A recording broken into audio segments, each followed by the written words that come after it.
ஓம் சாந்தி. 30/11/2012 Murali first வந்து நம்ம கொஞ்சம் படிச்சுக்கலாம். இன்று பாப் தாதா. இன்று அது என்ன? என்னைக்கு உள்ள இன்று? இன்னைக்குள்ள இன்று பாபா சொல்கிறாங்க நிராகாரமான இன்னைக்கு வந்து பாப் தாதாவை வந்து நிராகார் சரிஸ்தா உலகத்தில் இருக்கக்கூடியவங்க பாபாவை மற்றும் தாதாவை குழந்தைங்க வந்து தன்னுடைய கவர்ச்சியின் மூலமாக, அன்பின் கவர்ச்சியின் மூலமாக சாகார உலகத்தில் கூப்பிட்டுருக்கீங்க. பாபா வர வேண்டியதாயிடுச்சு. பாபா வந்து சகாரமான உலகத்தில் ஆகார ரூபத்தில் பார்த்துட்ருக்கீங்க. குழந்தைங்க நீங்கள் சகார ரூபத்தில் இருக்கீங்க, ஆனால் பாபா வந்து ஆகார ரூபத்தில் வந்திருக்காரு. ஆனால் இருக்கிறது சாகார ரூபம். நாலா பக்கமும் இருக்கக்கூடிய குழந்தைங்க பாபாவை பார்த்துட்டு இருக்கிறாங்க. பாபாவும் சாகார ரூபத்தில் இருக்கவங்களையும் பார்க்குறாரு, ஆகார ரூபத்தில் பாபா முன்னாடி இருக்கிறவங்களையும் பார்க்குறாரு. இதயத்தில் வாஹா குழந்தைங்களே ஆஹா, கல்பத்துக்கு முந்தைய என்னுடைய செல்லமான குழந்தைங்களே ஆஹா அப்படிங்கிற பாடல் ஒலிக்குது பாபாவுடைய மனசில். ஒவ்வொரு குழந்தையினுடைய பாக்கியம் மற்றும் பிராப்தியை பார்த்து பாபாவுக்கு ரொம்ப மகிழ்ச்சி ஏற்படுது. குழந்தைங்களுடைய பாக்கியத்தையும் பாபா பார்த்துட்டு இருக்கிறார். பாக்கியம் இன்னைக்கு முரளியில் வந்து பார்த்தீங்கன்னா நமக்கு ஹோம்ஒர்க் வந்து பாக்கியம். இப்போ என்ன கொஸ்டின் அப்படின்னா, பாக்கியத்தை வந்து பாபா எந்தெந்த ஒரு ரூபத்தில் சொல்கிறாரு. பாக்கியத்தினுடைய திலகம், பாக்கியத்தினுடைய பேனா, இப்படி சொல்கிறார்ல வெரைட்டியா. இந்த மாதிரி 21 பாயிண்ட் எழுதணும். பாபா பாக்கியம் அப்படிங்கிறத எந்தெந்த பொருள் கம்பேர் பண்ணி சொல்கிறார். புரிஞ்சுதா? பாக்கியத்தினுடைய சாவி, பாக்கியத்தினுடைய வாசல், பாக்கியத்தினுடைய பிரகாசம், பாக்கியத்தினுடைய ரேகை, எவ்வளோ சொல்கிறார் பாபா. பாக்கியத்தினுடைய பண்டார், பாக்கியஸ்ரீயா யார் யாது? பாக்கியஸ்ரீன்னு ஒரு சிஸ்டர் இருக்காங்க. பாக்கியத்தினுடைய பாக்கியலட்சுமி, பாக்கியத்தினுடைய பண்டார், பாக்கியத்தினுடைய கஜானா, பாக்கியத்தினுடைய சுரங்கம், பாக்கியத்தினுடைய கோடு, பாக்கியத்தின் பிராப்தி, வேற என்ன? பாக்கியத்தின் மலை, பாக்கியத்தினுடைய சூரியன். அதனால் ஹோம்ஒர்க்கு இப்போ நிறைய சொல்லியாச்சு. ஹோம்ஒர்க்கில் 21 பாயிண்ட் நீங்கள் எழுதணும்ல. இப்போ சொன்ன பாயிண்ட் எதுவும் வரக்கூடாது, அது இல்லாமல் 21 பாயிண்ட் எழுதணும். ஓகே. பாக்கியத்தினுடைய விஷயத்த பார்த்துட்டு இருந்தார் இல்லையா, குழந்தைங்களுடைய பாக்கியத்தினுடைய விஷயத்தை. அப்போ எப்போவும் வந்து நம்ம முரளி படிக்கிறோமோ அப்போ அந்த முரளினை வந்து நம்ம பார்க்கணும். அந்த டேட்டில் நம்ம என்ன பண்ணிட்டு இருந்தோம். இப்போ 30/11/2012 நீங்கள் என்ன பண்ணிட்டு இருந்தீங்க? ஒருவேளை நீங்கள் இந்த முரளி கேட்டுட்டு கூட இருந்திருக்கலாம். பாபா இந்த டேட்டில் வந்து இத்தனை பேரை மீட் பண்ணிட்டு இருந்தார். அந்த நேரத்தில் நான் என்ன பண்ணிட்டு இருந்தேன்? இந்த நேரத்தில் நானும் பாபாவை மீட் பண்ணிட்டு இருந்தேன். இந்த பூமியில் வந்திருக்கக்கூடிய பரமாத்மாவை தெரிஞ்சுக்கிறது, அவரை புரிஞ்சுக்கிறது எவ்வளோ பெரிய பாக்கியம். ஆனால் உலகத்தில் என்ன பண்ணிட்டு இருக்காங்க? அவங்க பதவிக்கு பின்னாடி, பட்டத்துக்கு பின்னாடி, பணத்துக்கு பின்னாடி, மனிதர்கள் பின்னாடி அவங்களுடைய திருப்தியை தேடிட்டு இருக்காங்க, சந்தோஷத்தை தேடிட்டு இருக்காங்க, அன்பை தேடிட்டு இருக்காங்க. உண்மையான அன்பை கொடுக்கக்கூடிய ஒரே ஒரு பரமாத்மா, அன்பு கடலாகனவர் அவர் வந்துட்டார் அப்படிங்கிறது யாருக்கும் தெரியும். பாப்தாதா பார்த்தீங்கன்னா ஒவ்வொரு குழந்தைகளுடைய பாக்கியத்தை பார்த்து அவருக்கு ரொம்ப சந்தோஷமா இருக்கு, மகிழ்ச்சி அடைகிறார். அவருக்கு பாபாவுக்கு மகிழ்ச்சி ஏற்படுது, புலகாகிதான் அடைகிறாரு. நமக்கு இருக்குதா? நமக்கு எவ்வளோ மகிழ்ச்சி இருக்குது அதை பார்க்கணும். ஆனால் பாபா வந்து குழந்தைங்களுடைய முகத்தில் மின்னக்கூடிய பாக்கியத்தினுடைய பிரகாசத்தை பார்த்துட்டு இருக்கிறார். முகத்தில் என்ன தெரிஞ்சுது? மின்னக்கூடிய பிரகாசம் தெரிஞ்சுது. நெற்றியில் என்ன தெரிஞ்சுது? ஒளி அப்படிங்கிற பிராப்தி தெரிஞ்சிட்டு இருக்கு. கைகளில் என்ன தெரியுது பாபாவுக்கு? ஞானத்தினுடைய பண்டாரம், ஞானத்தினுடைய கஜானா தெரிஞ்சிட்டு இருக்கு. ஏன்னா பாபா சொல்றாங்க, இந்த உலகத்துல ஞானம் போன்ற தூய்மையாக்கக்கூடிய எந்த ஒரு வஸ்துவும் கிடையாது. ஆத்மாவை தூய்மைப்படுத்தக்கூடிய ஒரு வஸ்து ஒரே ஒரு ஞானம் மட்டும்தான். இதய ராமன் தெரிகிறாரு, ராம் தெரிஞ்சிட்டு இருக்கிறாரு. கால்களில் பாபாவுக்கு என்ன தெரியுது? ஒவ்வொரு ஃபுட் ஸ்டெப்லையும், ஒவ்வொரு காலடி தடத்துலையும் பல கோடி மடங்கு பாக்கியம் தெரிஞ்சிட்டு இருக்காரு. இந்த எல்லா பாக்கியத்தையும் பார்த்து, இது பாபா விவரிச்சதை சொன்னதை கேட்டு எல்லா குழந்தைங்களுடைய முகமும் பிரகாசத்தில் பிரகாசிச்சிட்டு இருக்கு. இப்போ பார்த்தீங்கன்னா நிரந்தரமாக இந்த ஒரு மறதியில் இருக்கிறோம். நம்ம அடைஞ்சது என்ன அப்படிங்கிறத மறந்துடும். அதனால பாபா ஞாபகப்படுத்துறாரு. அதனால உங்களுடைய ஒவ்வொரு உடலினுடைய அங்கத்திலையும் என்ன ஒரு பாக்கியம் தெரியுது எனக்கு அப்படிங்கிறத இவ்வளோ குழந்தைங்களுக்கு நினைவுபடுத்துறதுக்காக விவரித்து சொல்கிறேன். நம்மளுடைய லட்சியம் என்ன, நமக்கு கிடைக்கக்கூடிய மிக உயர்ந்த ஆஸ்தி என்ன, நமக்கு கிடைச்ச பாக்கியத்தினுடைய நினைவுகள் நம்ம இருக்கிறது தான். அந்த நினைவில் தான் இருக்கிறது தான் நம்மளுடைய லட்சியமாக இருக்கும். அதனால் இப்போ எல்லாரும் டைரி எடுத்துக்கோங்க. டைரியில் ஒரு மெடல் ட்ரா பண்ணுங்க, வரைங்க. மெடல் வரைஞ்சிங்களா, அதை வரைஞ்சதில் நடுவில் எழுதுங்க, நான் பதமா பதம் பாக்கியசாலி ஆத்மா. நம்மளுடைய கைகளுக்கு நம்ம அடிக்கடி பயிற்சி கொடுத்துட்டே இருக்கணும். எதுக்கு பயிற்சி கொடுக்கணும்? எழுதக்கூடிய பயிற்சி கொடுக்கணும். டைரியை வாங்கி சும்மா பூட்டி வைக்கிறது இல்லை டைரிக்குன்னா குழந்தைங்க சின்ன பசங்க வேலை அப்படின்னு நிறைய பேர் வயசானவங்க புரிஞ்சிட்டு இருக்காங்க, சின்னவங்களும் புரிஞ்சிட்டு இருக்காங்க. ஸ்கூலில் தான் எழுதணும், படித்தோம், நோட்டை தூக்கிட்டு சுற்றணும், இங்கேயுமா சுற்றணும் அப்படின்ட்டு நிறைய பேர் இருக்காங்க. நம்ம ஆத்மா கனெக்ட் ஆகிறதுக்கு, பாபா கூட கனெக்ட் ஆகிறதுக்கு ஈஸியான ஒரு வழி, ஏன்னா அவர் சுட்சமாக இருக்காரு, ஈஸியான ஒரு மெத்தடு இந்த எழுதுறது. நீங்கள் நல்லா ஃபீல் பண்ணுவீங்க எழுத. அதனால் எழுதக்கூடிய பழக்கம் ரொம்ப நல்ல பழக்கம். எழுத தெரியுது அப்படின்னா எழுதுங்க. எதுக்கு யாரை பார்த்து வெக்கம், யாரை பார்த்து கூச்சம், யார் பார்த்தா என்ன, யார் பார்க்காம போனால் என்ன, நமக்கு என்ன, நம்ம கவலை, நம்ம தூய்மையாகணும், அதான் நம்ம கவலை. அவங்க இப்படி பண்ணுறாங்க, இவங்க இப்படி நினைக்கிறாங்க, அவங்க எப்படி நினைக்கிறாங்க, நம்ம நினைச்சோன்னா நம்ம தூய்மையாக மாட்டோம், அப்படியே இருப்போம், அவங்க தூய்மையாகி போயிடுவாங்க. இது ஒரு நமக்கு ஈஸியான ஒரு மெத்தடு எழுதக்கூடியது. எழுதுறது எப்படி எழுதுறோம்? நோட்டில் ஒவ்வொரு எழுத்தும் முத்தாக எழுதும், வடிவமாக எழுதும். ஓகேவா? நீங்கள் எழுதக்கூடிய ஒவ்வொரு வார்த்தையும் எதை காட்டுது, எதை உணர்த்துது? உங்களுடைய ஸ்திதியை அங்கே வெளிப்படுது உங்களுடைய எழுத்துக்கள் மூலமாக. உலகத்தில் நிறைய இதுக்கு உங்களுடைய கையெழுத்தை பார்த்தே உங்கள் தலையெழுத்தை சொல்லிடுவாங்க அப்படின்னு நிறைய பேர் இருக்காங்கல்ல. ஏன் அப்படின்னா கையெழுத்தானது நம்மளுடைய மனநிலையை அங்கே காட்டுது. ப்ரெசன்ட் டைமில் நம்ம என்ன மனநிலையில் இருந்துகிட்ருக்குறோம், அவங்களுடைய பர்சனாலிட்டியும் எப்படிப்பட்டது அப்படிங்கிறது அந்த கையெழுத்து நமக்கு காட்டி கொடுத்துரும். அதனால் என்ன பண்ணணும்? எழுதணும். நான் பதமா பதம் பாக்கியசாலி ஆத்மா. ஏன் எழுதணும்? ஏன்னா இந்த கைகள் மூலமாக நிறைய பாவங்கள் செஞ்சுருக்கோம் நம்ம.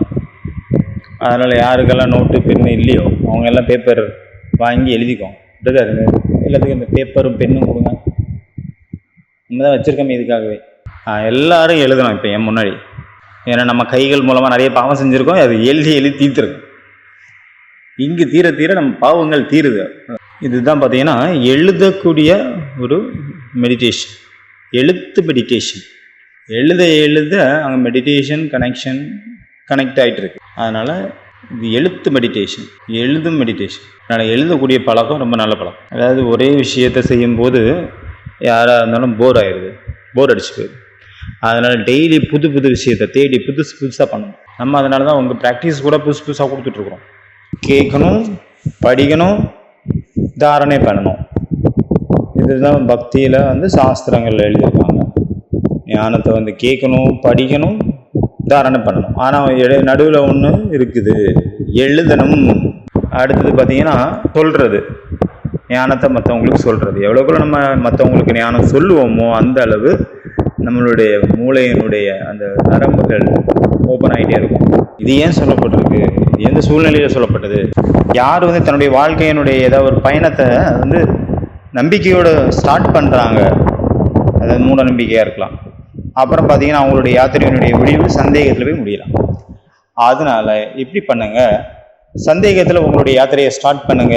அப்போ அது நம்பிக்கையில் போய் முடியும். சந்தேகம் ஏற்படுத்துங்க, ஏன், எதுக்கு, எப்படி அப்படிங்கிற சந்தேகத்தை ஏற்படுத்துங்க. ஏன்னா நம்ம சந்தேகத்தில் நம்ம ஒரு விஷயத்தை ஸ்டார்ட் பண்ணுறோம் அப்படின்னா உதாரணம் என்ன, அனலைஸ் பண்ணுறது, சிந்தனை பண்ணுறது. அதனால அது நம்பிக்கையில் போய் முடியும். எல்லா விஷயத்தையும் நம்ம அனலைஸ் பண்ணணும், திங்க் பண்ணணும். எல்லாரும் செய்கிறாங்க, இப்போ நானும் செய்கிறேன் அப்படின்னா அது ஆட்டு மந்த கூட்டம், வேடிச்சால் அப்படிமா ஹிந்தியில். அதாவது ஆடு ஒன்றுக்கு ஒரு பக்கம் போச்சுன்னா அதுக்கு பின்னாடி எல்லா ஆடு போகும். எதுக்குன்னு யோசிக்காது. அங்கே மரண குழி இருக்குது அப்படின்னு முன்னாடி போகிற ஆடு சிங்கம் பிடிச்சிச்சு, ஆனால் அதனால் அந்த பக்கம் போகக்கூடாது அப்படின்ட்டு அதுக்கு தோணாது. அந்த வழியில தான் போகும் மறுபடியும்.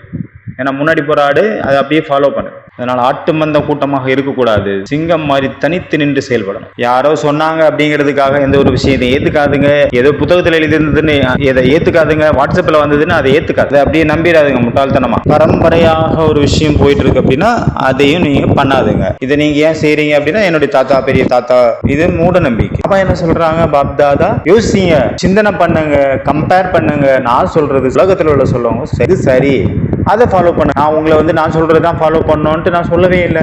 கம்பேர் பண்ணுங்க, திங்க் பண்ணுங்க, ட்ரை பண்ணுங்க. உலகத்தில் உள்ளவங்க பாபா எவ்வளவு ஃப்ரீடம் கொடுத்துருக்காரு.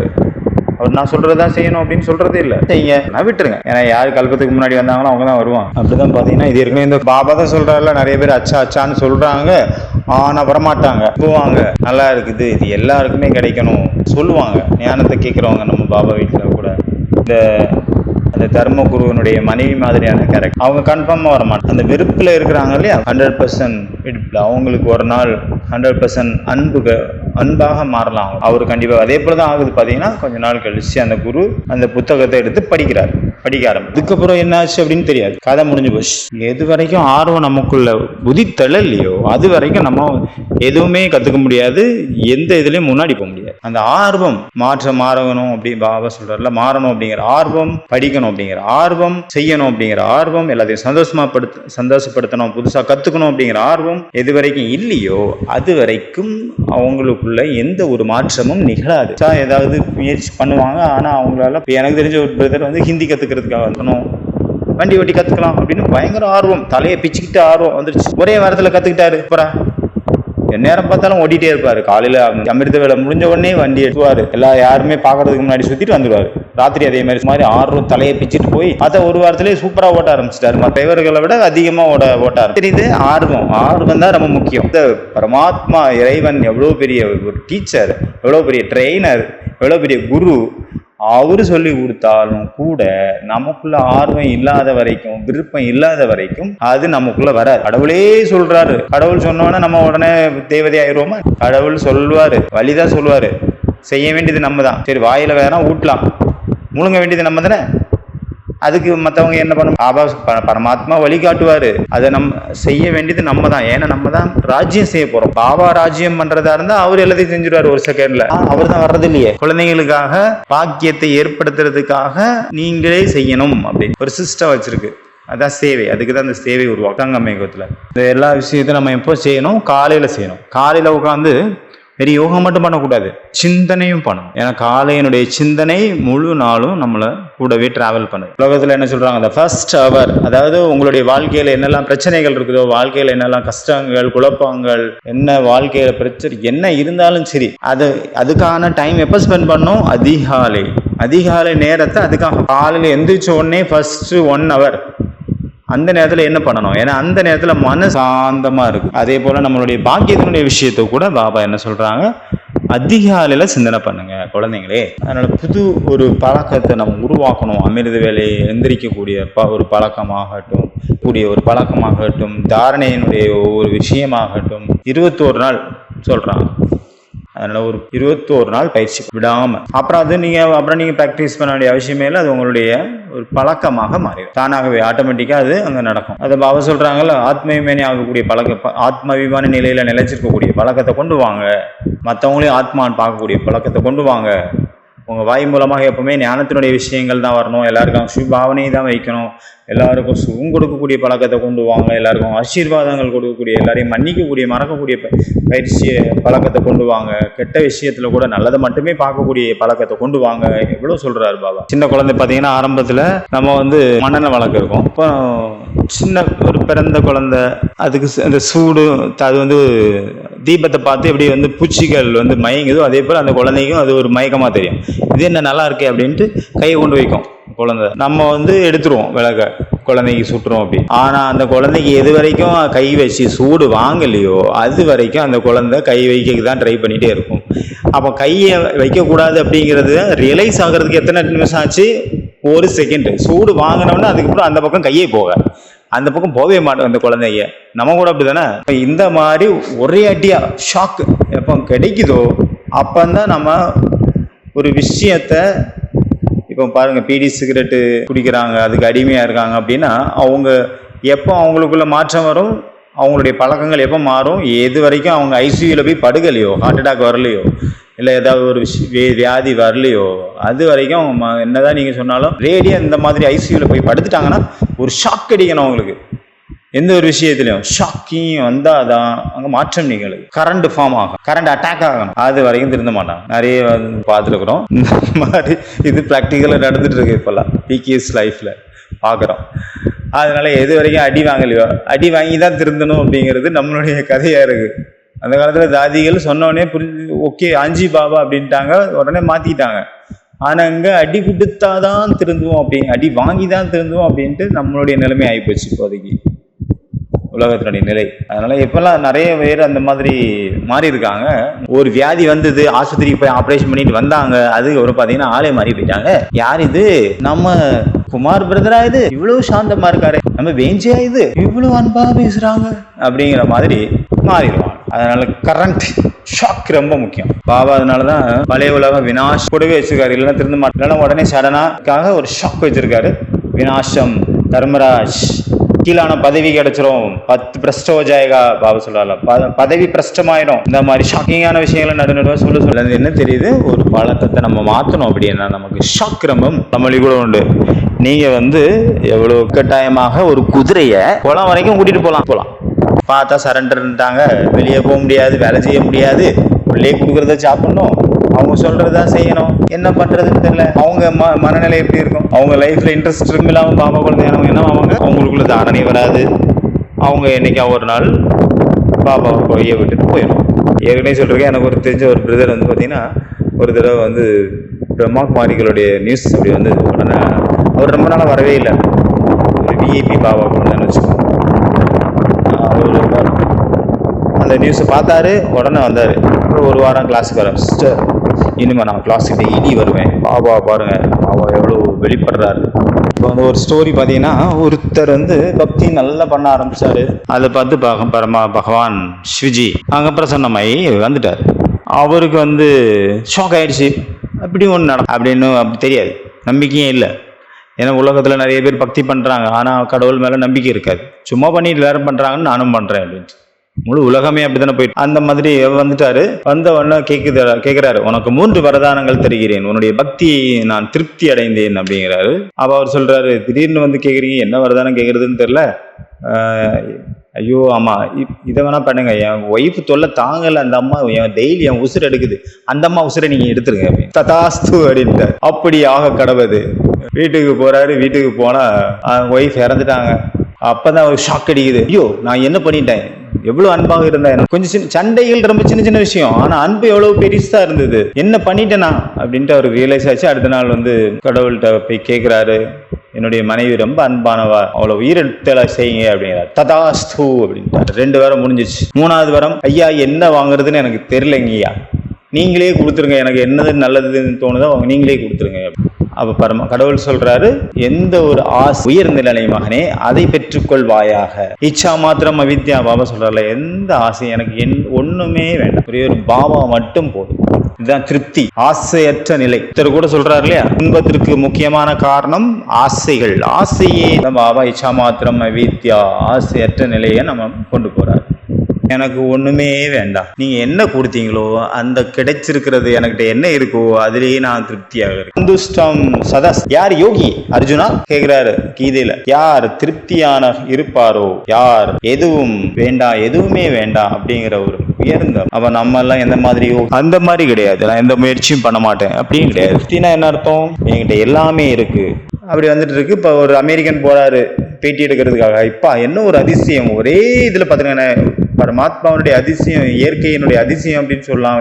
பாருங்க, ஒரே இடத்துல ஒரே கிராமத்துல குடி தண்ணியும் வருது, பச்சை தண்ணியும் வருது. துணி தேய்க்கிறவங்களுக்கு குளிக்கிறவங்களுக்கு எவ்வளவு ஈஸி பாருங்க. இதுல சுடு தண்ணியும் பிடிச்சிக்கலாம், பச்சை தண்ணியும் பிடிச்சிக்கலாம், சுடு தண்ணிலையும் அலசிக்கலாம், பச்சை தண்ணிலையும் அலசிக்கலாம். இது ஒரு அதிசயம், என்ன ஒரு பாக்கியம் அப்படின்னு சொல்லிட்டு பேட்டி எடுத்துட்டு இருந்தாரு ஒரு மாதாஜி கிட்ட. அந்த மாதாஜி சொல்றாங்க, சரி அதெல்லாம் இருக்கட்டும், சோப்பு எங்க இருந்து வருது அது சொல்லுங்க முதல்ல, அப்பதான் என் துணியை துவைக்க முடியும். அவங்களுக்கு சோப்பு முக்கியமா இருக்கு, தண்ணி தான் அவங்க பார்த்து பழகி போயிட்டாங்கன்னு அவங்களுக்கு அது அதிசயமா தெரியல. வெளியில இருந்து வரவங்களுக்கு தான் அது அதிசயமா தெரியுது. உள்ளே இருக்கிறவங்களுக்கு சோப்பு எங்கயா இருக்கிறத விடு, அது எனக்கு தெரியும், சோப்பு எங்க கிடைக்குது அது சொல்லு. கடவுள் வந்து சுடு தண்ணியும் பச்சை தண்ணியும் ஒரே இடத்துல வர வச்சாரு, இவர் சோப்பை ஏன் வர வைக்கல, அதையும் வர வச்சிருக்கணும்ல. அதனால எல்லாமே கிடைச்சிச்சு, கிடைச்ச பிறகும் கூட தூக்கத்துல தான் இருக்கான். இன்னும் வேணும். அச்சா, ஓம் சாந்தி.